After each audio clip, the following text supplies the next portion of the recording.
Bom dia a todos. Bom dia. Que a paz do Mestre Jesus esteja em nossos corações, aqui no Centro Espírita Divino Amigo, nos corações dos nossos irmãos que estão do outro lado da telinha, mas também em outro momento que acessarem a página, né? Que Jesus ilumine sempre os corações de todos aqueles que acompanham o Centro Espírita Divino Amigo, aqui, por perto e também na página da internet. Então vamos da lição do livro Palavras de Vida Eterna, psicografia de Francisco Cândido Xavier pelo Espírito de Emmanuel, a lição 116, na execução do melhor. Considerando-nos uns aos outros para nos estimularmos à caridade e às boas obras. Está lá em Paulo, está lá em Hebreus, no capítulo 10, versículo 24. Desertaram companheiros dos quais contávamos receber apoio e incentivo para a realização do serviço que nos compete. Determinados amigos tomaram destaque nos interesses do mundo e empreenderam grandes negócios materiais.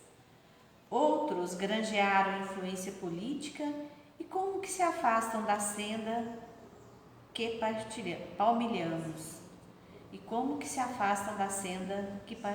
palmilhamos.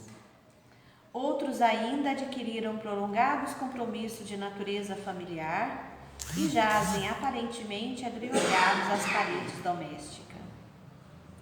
Surgem os que receberam encargos públicos e distanciaram-se transitoriamente de nós. Vemos os que conquistaram títulos profissionais, depois de aturados estudos, figurando-se-nos arremessados a vínculos outros, compelidos a centralizar atenções e energias em assuntos que nos escapam. Assinalamos os que sofrem pequeninos desenganos, bandeando-se para novas esferas de atividade. Aparecem os que se dizem necessitados de mais dinheiro e despedem-se no rumo de aquisições que não mais coadulam com o nosso modo de pensar e de ser.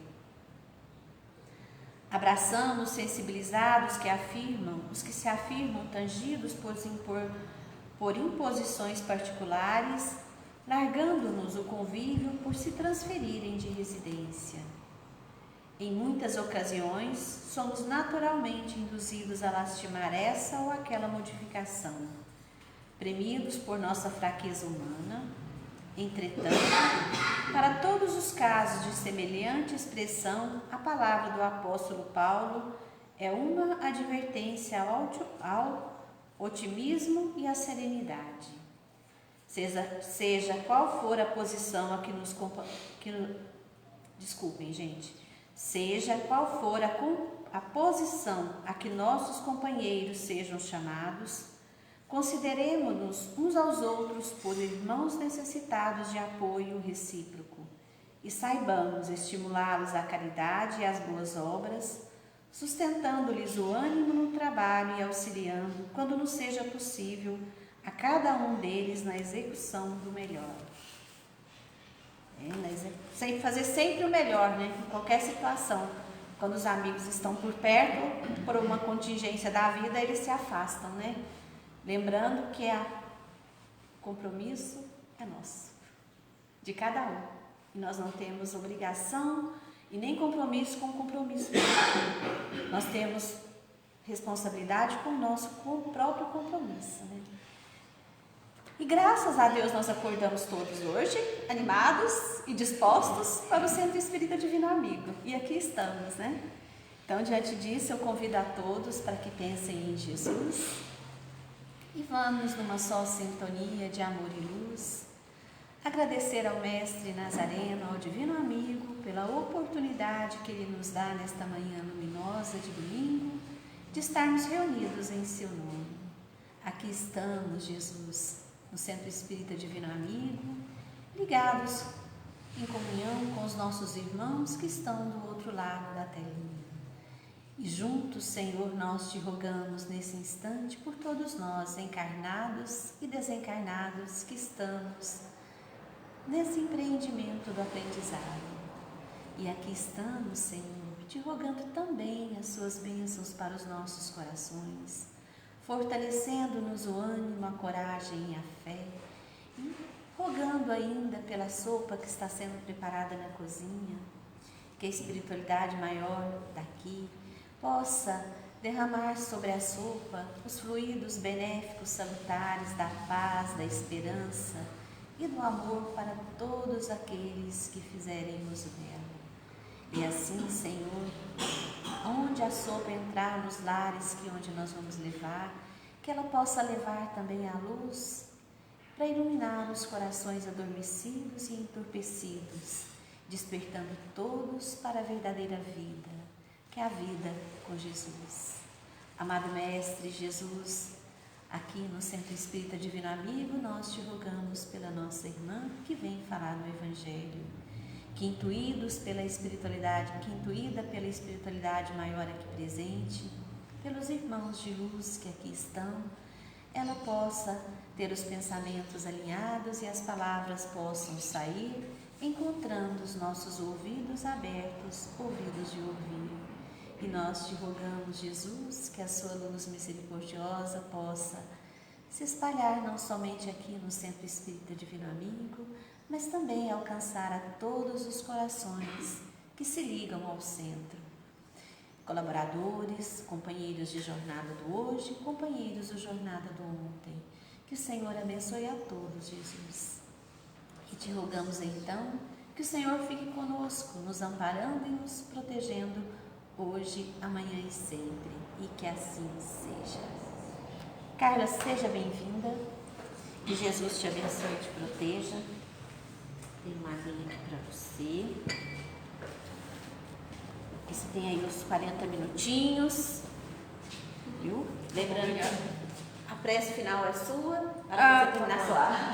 Aquele mesmo horário, né? 9h30, 9h35. É, 9h45, mais ou menos. Mais ou menos, tá bom. Então, bom dia, meus irmãos. Bom dia. O dia tá bonito hoje, né? Um domingo fresquinho, ensolarado. E hoje a gente vai comentar, então, sobre a missão de Jesus, né? Esse tema me chamou a atenção um tempo atrás, quando eu fiz uma aquisição, acho que foi bem interessante para mim. Eu estava meio que pensando assim comigo sobre Deus, né? Tem esse livro aqui, é uma edição da FEB, Deus antes e depois de Jesus, do Wesley Caldeira. Esse livro é muito interessante para quem gosta de estudar, não é um livro assim, normalmente que às vezes a gente pode fazer uma leitura dele sequencial dos índices, mas a gente pode ir por temáticas assim para abordar. E basicamente eu estava assim comigo pensando em mim sobre a minha relação com Deus, ou que eu não tenho relação nenhuma com Deus ainda, né? E aí é interessante que quando você vai estudar a missão de Jesus, a missão de Jesus está inteiramente entregue a essa concepção de Deus, né? Mas enfim, antes da gente chegar a essa questão, primeiro a gente tem que refletir sobre qual é a missão de Jesus, na verdade, então, né? E aí a gente vai ver que a missão do Cristo, ela já havia sido profetizada, né, lá em Isaías, né, há vários anos antes de Cristo, que eles já traziam, né, que viria o Messias, né, que viria salvar o mundo, que viria, né, nos dar o direcionamento e tudo mais. Mas o próprio Cristo, quando esteve aqui, ele falou da missão dele. Por que ele estaria aqui? Então a gente traz aqui, por exemplo, uma passagem de Mateus, que Mateus fala de Jesus assim, que ele fala assim: não penseis que eu vim revogar a lei ou os profetas. Não vim revogá-los, mas dar-lhes o cumprimento. Aí, quando Jesus fala isso, a gente lembra um pouco da lei mosaica, né? Que a primeiro momento a gente sabe que existe uma lei humana, né? E o Decálogo propriamente dito, né? Que a gente traz ele até hoje, mas que existia muitas proibições naquela época, né? Não matareis, não cometereis adultério. Somente um mandamento é honrar a vosso pai e a vossa mãe, que não tem a negação que tem o não, né? E alicerçado a isso, a gente vê que Moisés, ele trazia uma lei humana de coerção realmente às pessoas, né? Tanto é que, por exemplo, Moisés proibiu as manifestações, né? A comunicabilidade com os espíritos, justamente porque a gente não tinha o controle, né, daquilo, a gente não tinha ciência de como fazer, então a gente usava e abusava e nos prejudiciava. Mas só que a gente não tinha essa noção. Então, na nossa concepção primitivista ali, né, a gente foi absorvendo uma identidade, né, de um Deus distante da gente. Aí quando Jesus veio trazer e falou assim, eu não vim revogar a lei, os profetas, né, e tal, ele estava falando da lei mosaica, a gente vê então, mas como que Jesus não faz isso, sendo que ele trouxe a lei do amor? Mas aí é justamente esse é o cerne da questão. Ele veio trazer uma outra vertente sobre o entendimento do que Moisés falou para a gente, né? Então, ele pregou a lei mosaica, né? Ele deu testemunho dele através da tolerância, através do amor, através da compreensão, né? Então, através da piedade, né? Jesus é um ser piedoso, extremamente piedoso. E aí agora mesmo a gente vai falar sobre essa característica, mas acima de tudo, Jesus nos veio, né? E ele veio nos libertando das práticas sociais e humanas desnecessárias, né? Porque muito daquilo que Moisés trouxe, ou que tinha sido não só por Moisés, mas pelos nossos precursores, né?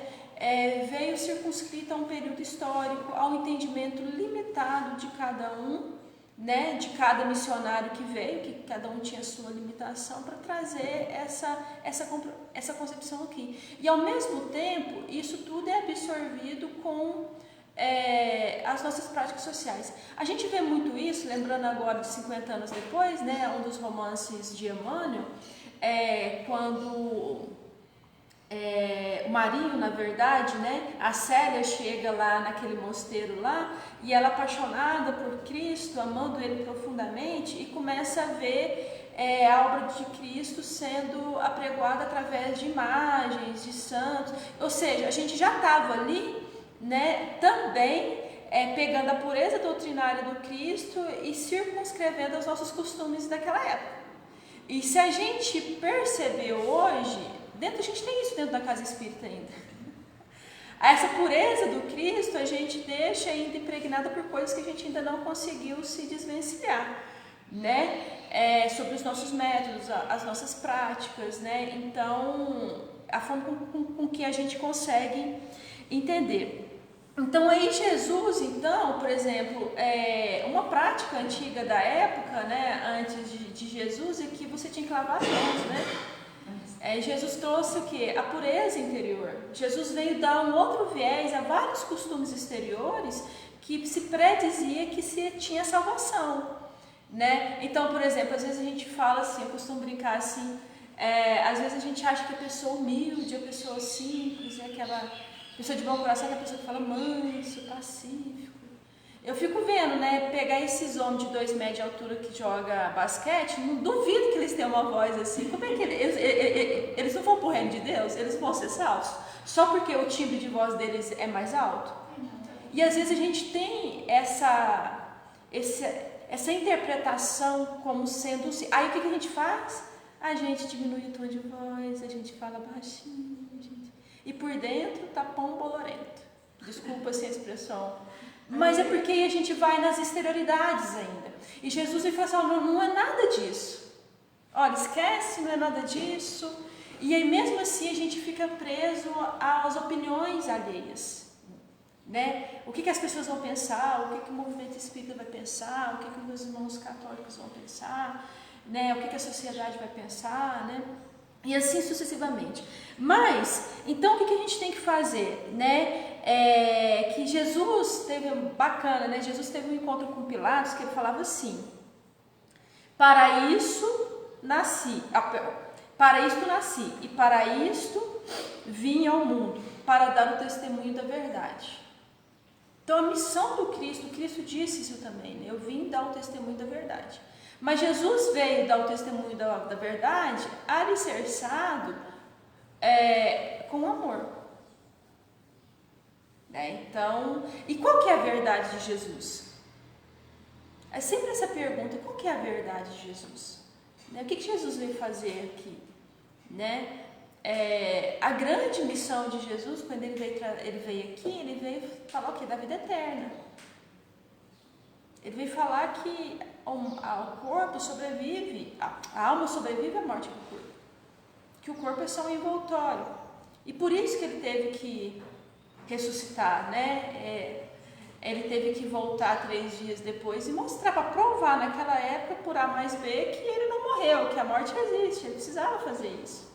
Aí, um dos discípulos dele, né, o Santo Tomé, que acho que a maioria de nós somos, foi lá e colocou o dedo na ferida para ver se era realmente ele, porque mesmo vendo não acreditava. Mas então, a verdade de Jesus é isso que a gente tem que direcionar. Nós temos que perguntar: qual que é a verdade de Jesus? E será que eu estou vivendo com relação à verdade de Jesus? Mas enfim, se a gente parar e pensar na missão de Jesus, o Vanderlei traz uma questão pedagógica muito perspicaz aqui, que ele fala o seguinte: a missão de Jesus ela pode ser desdobrada em 4 aspectos. Que ele veio reformular a ideia de Deus. 2, que ele veio estabelecer uma nova e realista concepção sobre o homem. 3, que ele veio exemplificar o amor libertador. E 4, que ele veio convidar a humanidade ao reino de Deus.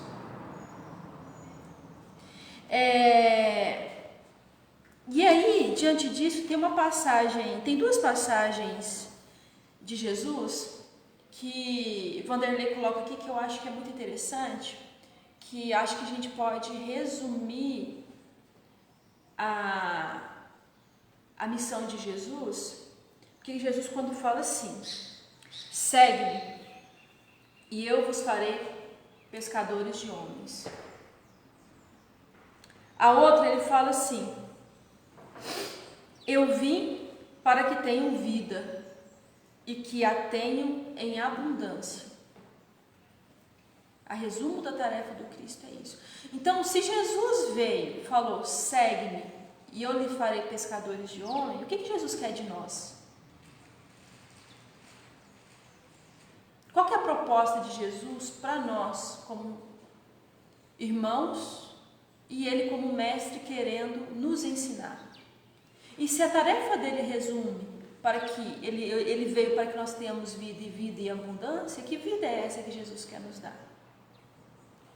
Então, todos esses aspectos a gente tem que refletir sobre a luz da doutrina espírita, mas principalmente sobre a nossa concepção. Porque, por exemplo, eu não sei se vocês assistiram aquele filme Madalena, que passou no cinema, antes de Paulo de Tarso e tal. Tem uma cena lá no início do filme, ela se repete 2 vezes, mas que eu sou apaixonada por aquela cena, e eu saí daquela cena, daquele filme muito refletido sobre isso, que quem viu o filme é uma cena assim, naquela época a mulher tinha que casar, né? Se a mulher não se casasse, a mulher não era uma mulher de boa vida, enfim, né? Tinha um punhado de questões sociais em volta disso. E Madalena foi pro lago, e a família dela estava lá brincando, as crianças brincando, todo mundo brincando, e de repente ela passa a se afundar. Se afundar. E o diretor deixa aquela cena por muito tempo, assim, um tempo você fala: o que ele quer dizer com isso? Para algumas pessoas é uma mulher se afogando, para outros é alguém se afogando em suas mágoas. Mas na minha interpretação, Madalena, ela precisou sair da superficialidade, do barulho exterior, para entrar dentro nela e conectar com o que ela mais queria da vida dela, com o ser espiritual dela.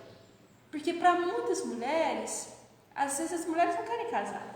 Mas casar, porque toda mulher tem que casar, tem que ter filho, né? Mas para ela, às vezes, ela já podia seguir um outro caminho. E fazer esse movimento interior com ela falou assim, nossa, eu vou embora e vou seguir o Cristo. Vou arcar com todas as consequências da minha época, por uma mulher, e vou seguir o Cristo. Então, nesse momento, eu acho que é isso que a gente... E aí, quando ela faz isso, ela se conecta com a proposta de Jesus para todos nós, mas principalmente ela se conecta com Deus interior que está dentro de nós. E aí, é isso que Jesus vem mostrar para a gente. Porque quando ele fala assim, então vamos progredir, assim, quando ele fala, vamos fazer uma reformulação da ideia de Deus. Isso aqui é importante, porque para a gente chegar a esse estado que a Madalena teve, de entrar dentro da gente, se conectar, e que Maria de Magdala também fez, que Saulo de Tarso fez, que Zaqueu fez, né? A gente precisa primeiro reformular essa ideia de Deus. Porque quando a gente, no nosso íntimo, na sinceridade, será que a gente acha que Deus é nosso Pai? Ou a gente só fala que Deus é Pai? Porque se a gente for pegar as Escrituras até Jesus, tudo que nos concerne a Deus, Deus está numa montanha, Deus está distante, Deus é impiedoso, Deus é implacável, eu não posso falar com Deus porque eu vou ofender a Deus. Eu tenho medo de Deus. Então, porque era preciso naquela época de uma imagem mais forte. E aí foi se impregnando essa distância de pai e de filho. Será que existe relação quando existe distanciamento? E aí Jesus, quando Jesus vem fazer na sua missão essa conexão do ser humano com ele mesmo, é uma conexão com Deus, ele precisa reformular essa concepção. Vocês estão entendendo que Deus é errado. Aí Jesus utilizava um termo nas suas orações mais íntimas, em aramaico, que chamava Abba, que queria dizer paizinho, pai querido, papai. Sim. Ou seja, uma palavra afetuosa, carinhosa, que conecta. E se conecta, será que eu quero ser igual a um pai que bate, um pai que fere, um pai que não dialoga, um pai que não me compreende, um pai que me pune, um pai... Que relação que é essa? Eu não quero ser igual a ele. Eu vou ser rebelde, né? Você é um rebelde seu causa, a ovelha negra da família. E Jesus não, Jesus estava tão conectado, ele conhecia tanto esse Deus dentro dele, que ele falava assim, agora eu vou falar com meu papaizinho. E eu juro que depois que eu fiz esse estudo, eu tentei fazer nas minhas preces o papaizinho, mas ainda não ficou sincero.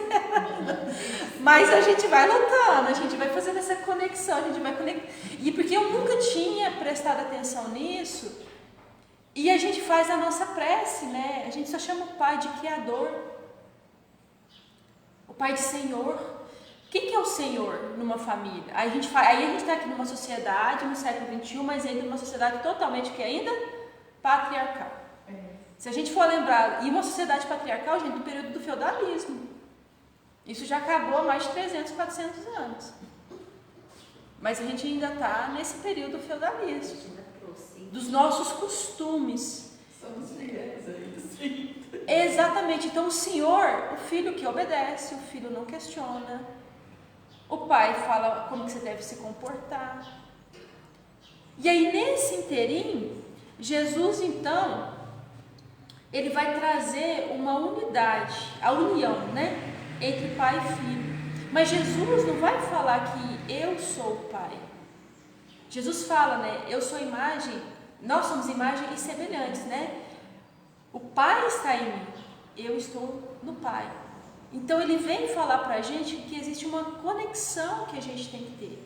Não quer dizer que Jesus é Deus e que nós vamos nos tornar Deus, mas nós vamos nos conectar com Ele. E essa conexão se dá por esse processo interior dentro de nós. Tá? Então, Então, nesse conceito de união e de unidade com Deus, eu não vou ter a identidade de Deus, porque cada um tem a sua. Eu vou ter a minha identidade. A Igorete vai ter a dela, a Cátia vai ter a dela. O que é essa questão de identidade? Né? A gente tem identidade, todo mundo tem a sua RG, a sua identidade. A gente vai lá e tem que colocar a nossa digital, né? No planeta Terra, não tem ninguém com a mesma digital, com a mesma identidade. Todo mundo é diferente. Então ele vai trazer o que? Essa questão de unidade, de união, de conexão, de estabelecimento, de direcionamento de vida para a gente. E aí, nesse processo, o que ele traz? Ele traz uma ideia para a gente do eu sou. Né? A gente pensa que isso é bobeira, né? Tem algumas terapias que trazem isso mais forte, né? De você trabalhar sua mente no processo. Eu sou filho de Deus, eu sou merecedora de felicidade. Essas afirmações são poderosíssimas para a gente. Né? Então, nesse conceito do eu sou filha de Deus, eu sou merecedora da felicidade. Porque assim, se eu não tiver essa conexão divina com Deus, como é que eu vou aceitar a vida e a vida em abundância? Como é que eu vou ser uma pescadora de homens? Como é que eu vou evoluir? Né? Então, na verdade, quando esse eu sou, então, ele deixa de estar circunscrito a um período temporal. O eu sou é intemporal. É uma concepção de intemporalidade com relação a Deus. Então, quando Jesus trouxe esse amor divino e essa relação com o Pai, isso foi revolucionário na época de Jesus. E tudo que é revolucionário perturba, causa conflito, né? As pessoas negam, a gente não tem essa relação, porque Jesus, antes, você tinha o quê? Você fazia o sacrifício dos animais, você fazia as oferendas, você ia à igreja, ao templo na época, por medo. Você tinha um pai que você temia, né? Se você não fizesse o bem, você ia ser castigado, você ia para o inferno. Aí Jesus trouxe a lei do amor, trouxe uma ideia, uma concepção de Deus, de pai, de paizinho, né? De pai querido, um ser piedoso, misericordioso, bondoso. Aí você fala, será que eu preciso fazer o bem para Deus, fazer o bem para mim? Alguém já ia fazer assim. A gente diz, pá, mas tudo bem, a gente está nesse processo de compreensão, não precisa, porque se Deus é bom, Ele vai fazer o bem independente de você fazer o bem. É porque nós não entendemos ainda o que é o bem. A gente acha que o bem é o que nos agrada. Mas aí tudo que nos agrada é que brilha os olhos da carne, né? Da matéria. Exatamente. Então, e aí, por exemplo, aí quando você vai falar assim, poxa, mas então Deus, então eu posso errar, eu posso falar mal dos outros, né? Aí você fala, não, você não pode fazer isso, você não precisa fazer isso na verdade. Mas se você fizer, Deus vai estar fazendo bem para você do mesmo jeito. Ele vai te socorrer do mesmo jeito, Ele vai te trazer do mesmo jeito. Só porque que aí eu não vejo isso, eu não percebo isso, porque eu me nego a essa relação com Deus. E se eu me nego a relação com Deus, como é que Deus vai me dar abundância, prosperidade, saúde, felicidade? Está tudo à nossa disposição. Mas eu me nego a me relacionar com Deus. E como é que a gente recebe algo de alguém se a gente não se relaciona com Ele?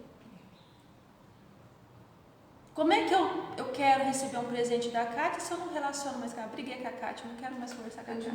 A Kátia está na maior boa vontade. Você trouxe o meu iogurte? Falar nisso? Beleza, eu quero me relacionar com a Kátia, eu quero o iogurte da Kátia. Então, mas é isso, a gente tem que partir de raciocinar como é que é essa questão de relacionamento. Então, para Ele nos dar alguma coisa, Ele não quer nos dar, a gente precisa estar aberto para a gente receber. Mas dentro dessa concepção divina de Deus, mudando essa postura. Porque se a gente for parar para pensar, gente, nenhum ser, né, espiritual lá da época do cristianismo primitivo, que a gente sempre gosta de falar, que a gente tem essa lembrança, que Jesus foi lá e falou, segue-me, né? Todos eram irmãos com dificuldades, não teve um. E Jesus disse, eu não vim para os sãos, eu vim para os doentes.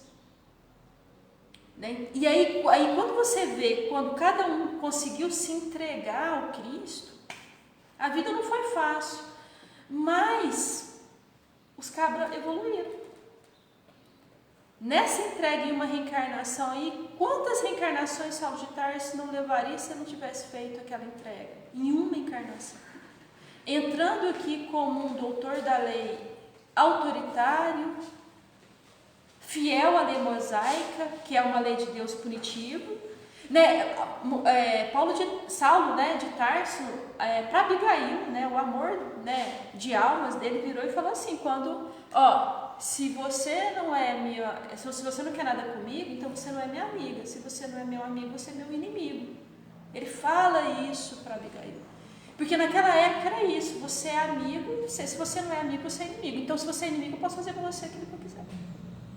Então, as bases das relações, então se eu não tenho uma relação com Deus, então eu não vou sentir essa questão. Então, Moisés trouxe o Deus dos exércitos e Jesus trouxe o Senhor dos corações para a gente. Mas, enfim, aí a segunda concepção aí a segunda base da missão do Cristo, segundo o Vanderlei aqui, ele fala que é uma nova concepção de homem. E aí, porque a partir do momento que eu consigo me conectar com Deus, Deus me traz o quê? Uma nova concepção de ser. Porque a gente, como filho, a gente não quer ser igual ao nosso pai e à nossa mãe.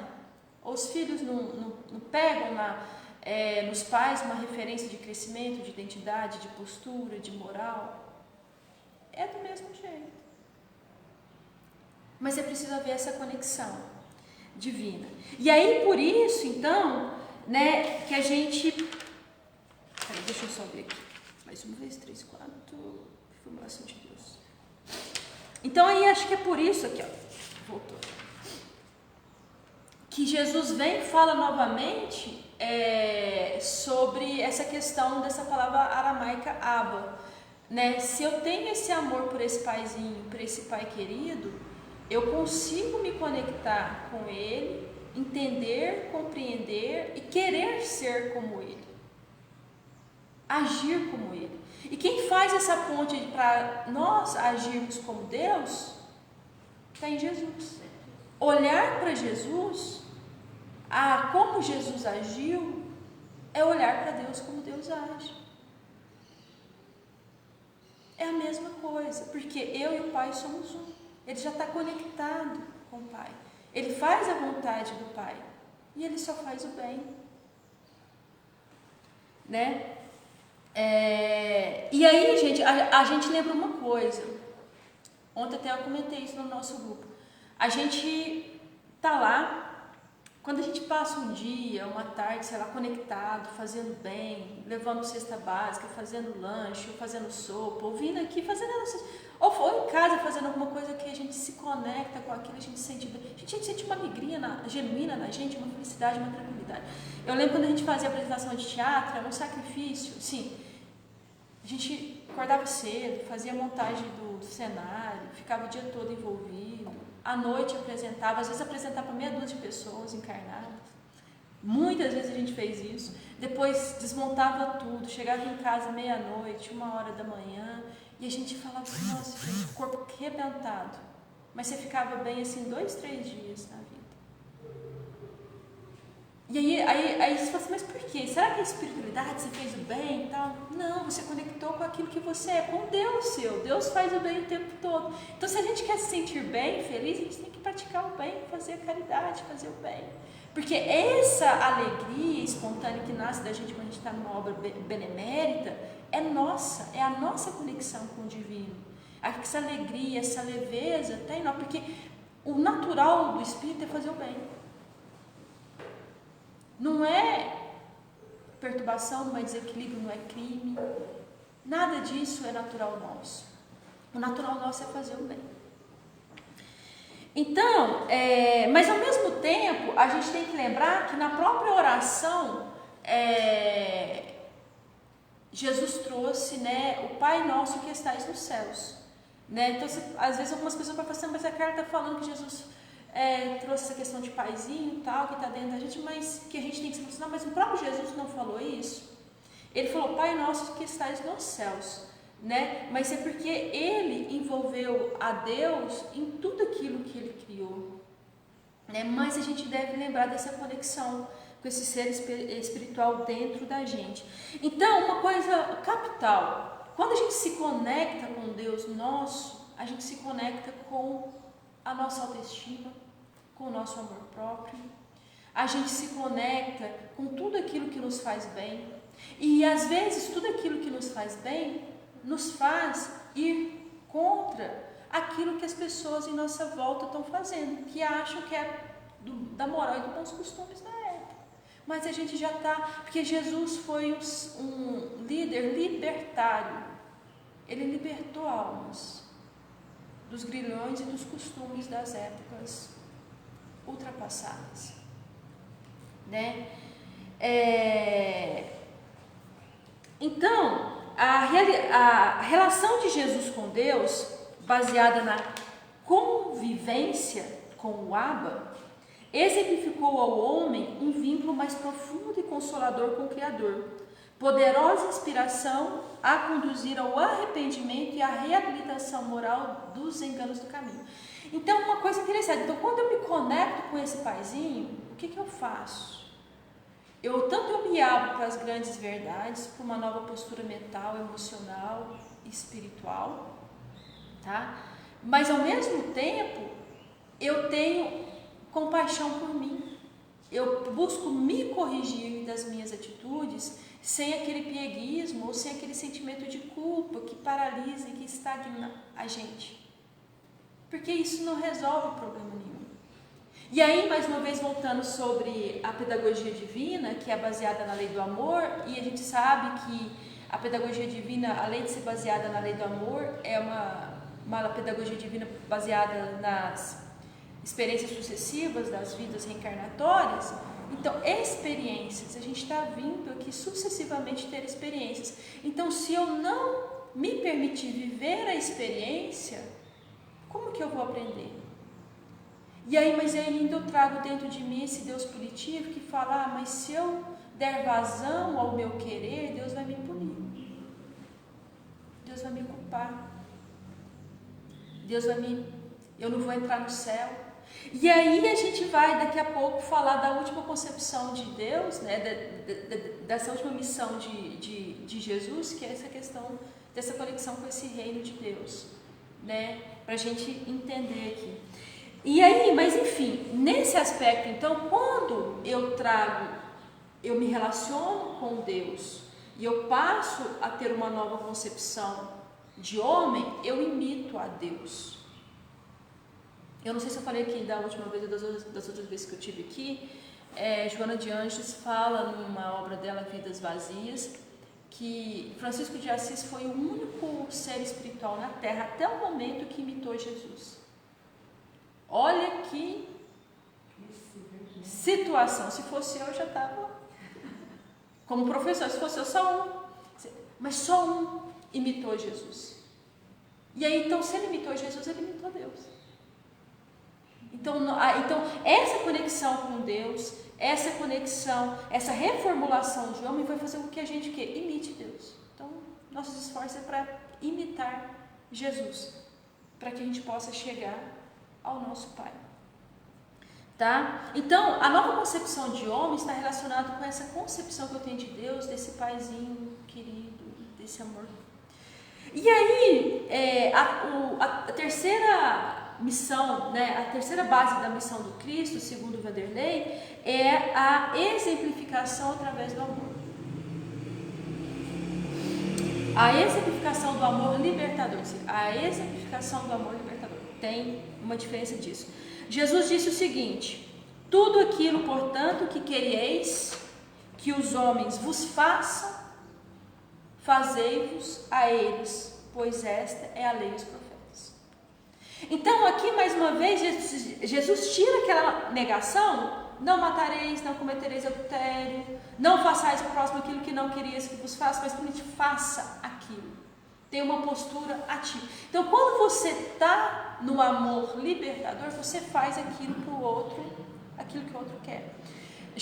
Vou contar um caso da novela aqui, você não vai rir de mim não, Kátia, que eu virei que eu estou noveleira. Eu lembrei de um exemplo aqui, que eu achei tão bonito ontem, da novela das 6. Alguém quer assistir a novela das 6? Não, nem você assiste.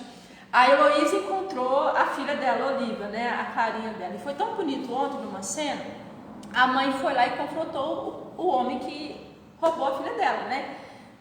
O capataz lá que o pai dela, que o coronel, que o senhor tinha dado a filha pro homem de confiança dele criar.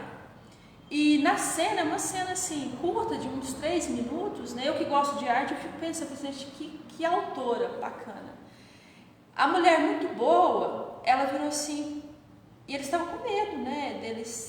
Eles serem saídos da vila, né? De tal, de ser tirados de convívio da filha, enfim. E ela reconheceu que, olha, a minha filha hoje, ela só é quem ela é, né, pela educação que vocês deram para ela. Uma mulher íntegra, bondosa. Lógico que ela chorava, ela estava sofrendo. Então, por isso, para ver o bem dela, vocês podem ficar com a casa, com a mercearia, vocês não precisam ir embora. Fazer ao outro aquilo que gostaria que fizesse para você. Eu achei essa cena muito bonita, porque ela tinha todos os direitos de não querer ver mais. Mas ela falou para ele, olha, a gente precisa de um tempo, para que um dia a gente possa conviver como uma família e criar a nossa filha juntos. Então, e aí a gente percebe como que a gente pode fazer diferente. Faça ao outro aquilo que você gostaria que fizesse a você, né? E aí, fazer ao outro o que eu queria que me fosse feito o amor se torna assim, estar a serviço, servir. Então, antes de me pedir, eu já estou fazendo. Eu lembro uma vez, a primeira vez que eu fiz marmitas lá em casa para dar para os moradores de rua, estava na pandemia, no início da pandemia. Eu lembro muito bem. Cozinha pequena, não conseguia fazer muita coisa, não tinha muito dinheiro, foi a primeira vez que comecei a pedir doação para fazer as coisas. Aí eu fui fazendo, eu fazia arroz, feijão, macarrão, carne muito cara, eu comprava pé de galinha e pescoço de galinha. Eu amo, tem gente que não gosta. Eu falava assim, quando eu falava que ia fazer isso, não, porque você vai dar pé de galinha e tipo assim, como se fosse uma coisa horrível, gente, mas eu adoro. Mas enfim, e eu lembro que dava 25, 3 marmitinhas assim, eu saía de carrinho, eu ia lá nos pontos lá em cima. Aí a última cesta básica que eu entreguei, a última marmita que eu entreguei lá na rodoviária foi muito interessante. Na hora que eu pus assim na mão do morador de rua, a Espiritualidade me inspirou assim. Você está a serviço, você está servindo. Se você está servindo, você está amando. E para a gente ser intérprete dos Espíritos, é preciso a gente aprender a servir antes da gente querer ser intérprete deles. Servir. Antes de me pedir, eu vou lá e faço. Se eu vejo uma situação difícil, eu vou lá e faço. Acabo de mim fazer isso. Aí esse é o amor, é a exemplificação através do amor. Porque os outros não precisam me pedir e nem precisam estar fazendo bem. Os outros não precisam, né? E aí então, nessa relação de fazer ao outro aquilo que gostaria que fizesse a você, você vai estar servindo, tem uma relação de reciprocidade. Isso está gravado na nossa consciência. Se você faz isso, a sua consciência se liga com esse Deus, com essa relação divina, e você começa a trazer para você aquela confiança no Paizinho. Que quando você precisar, vai te chegar.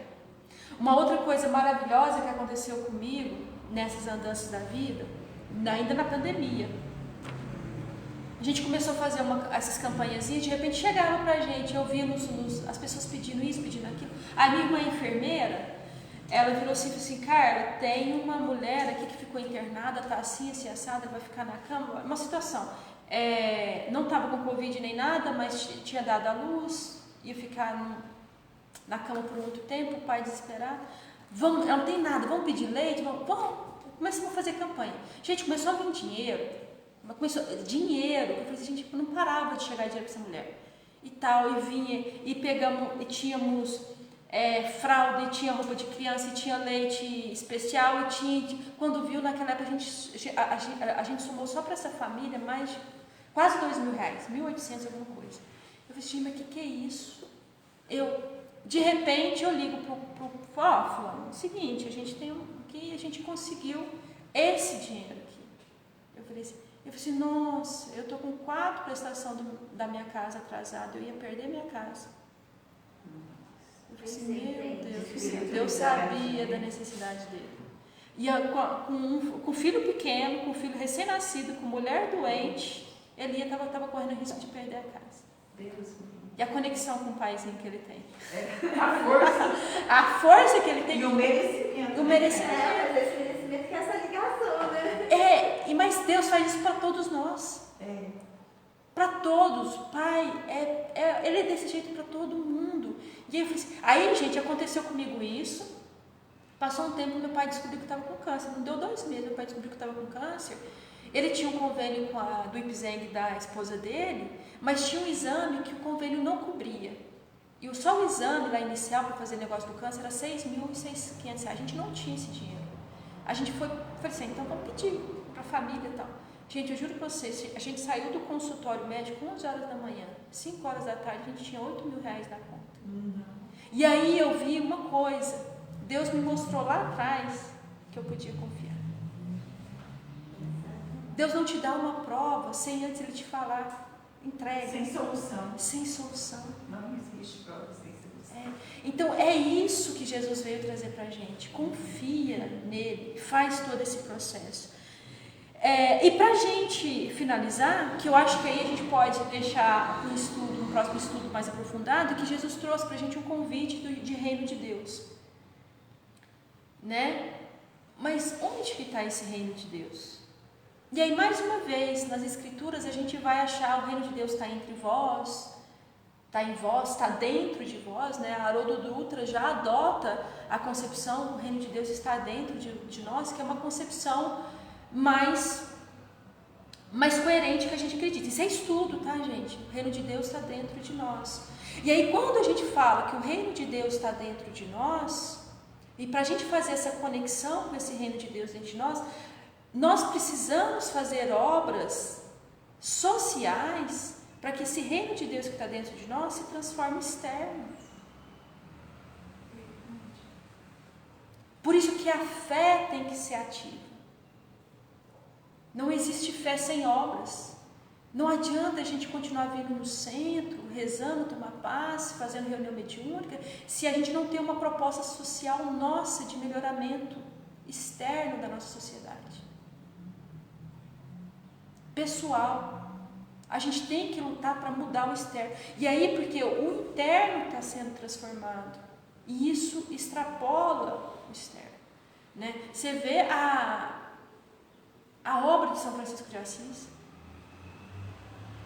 Abandonou a família, a riqueza, porque se ele não abandonasse, ele não cumpriria a missão dele. Não foi porque ele negou a riqueza ou condenou ela, mas ele foi fazer a obra dele e foi lá e falou assim, ó, fulano, padre, papa, desse jeito eu não quero.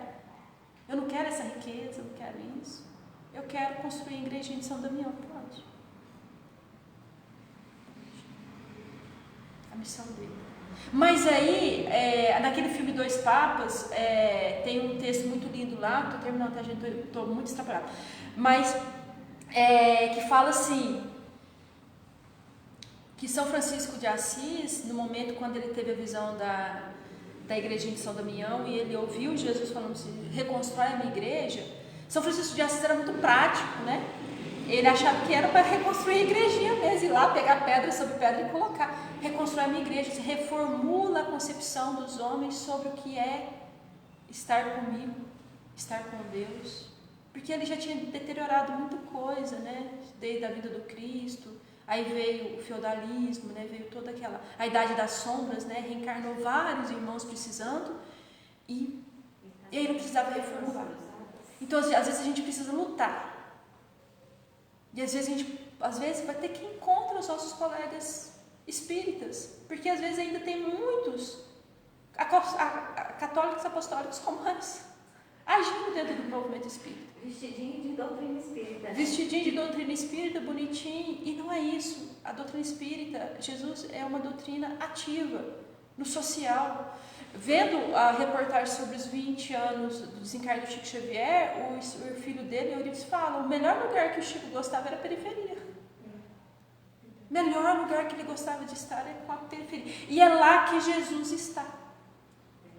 Porque Jesus é piedoso. Tinha uma outra coisa que eu queria contar para vocês, que agora eu esqueci. Mas enfim, eu acho que nesse inteirinho aqui, eu acho que a gente precisa entender, então, para construir esse reino de Deus em nós, para acessar esse reino de Deus em nós, é preciso ter fé. E a fé com obras. Para ver essa coisa. E aí Jesus veio e trouxe o seguinte, é para todos. O reino de Deus é para todos. Porque se a gente for pegar Buda, Confúcio, se a gente for buscar estudar isso, a gente vai ver que existia diferenças, né? E até hoje, por exemplo, a gente tem um pouco disso, né? Eu tenho um amigo meu que ele fala o seguinte: teve uma vez, aquela vez que deu aquele escândalo com o Sikre Baba, né? Que ele teve um relacionamento com 2 mulheres, não sei se vocês conhecem, né? Por ele ter um mestre hindu e tal, lá, quando ele atingiu aquele estágio, ele deveria, a partir daquele momento, ser casto, né? Não ter relacionamento sexual com mulher nenhuma. E ele acabou sendo acusado por 2 mulheres de assédio sexual. Mas ele falou assim: olha, não foi assédio, foi consensual, não sei como é que virou assim. A popularidade dele abaixou um pouco e um amigo meu virou para mim assim: cara, tá vendo? Um religioso não pode ter esse tipo de postura. Eu falei assim: mas por quê? Por que religioso não pode transar? Por que não pode? Por que padre não pode casar? Gente, Pedro era casado.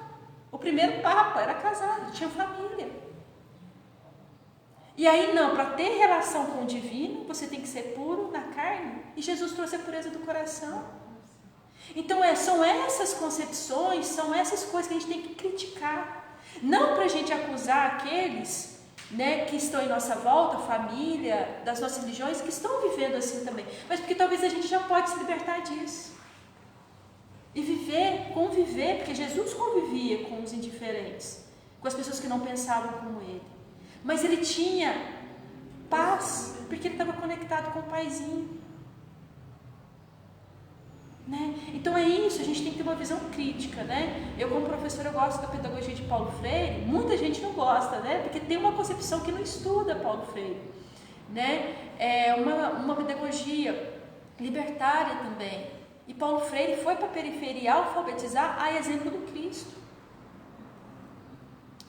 E existem outros pedagogos aí que a gente poderia falar e trazer como um modelo de Cristo, assim, muito bacana. Mas enfim, pessoal, queria pedir desculpa, o horário estourei hoje pra caramba, o tempo, mas queria agradecer imensamente a oportunidade e ao convite da Gorete, a presença de todos os irmãos encarnados e desencarnados, quem está online aí assistindo. Então vamos nesse instante buscar essa conexão com esse Paizinho que está aqui conosco, onipresente, onisciente, esse Paizinho bondoso, amoroso, misericordioso, piedoso, esse Paizinho que nos permite a experiência para o nosso aprendizado e que nos ama profundamente. Então que nesse instante nós possamos entender, compreender, aceitar a nossa destinação, a nossa filiação divina, destinadas ao amor,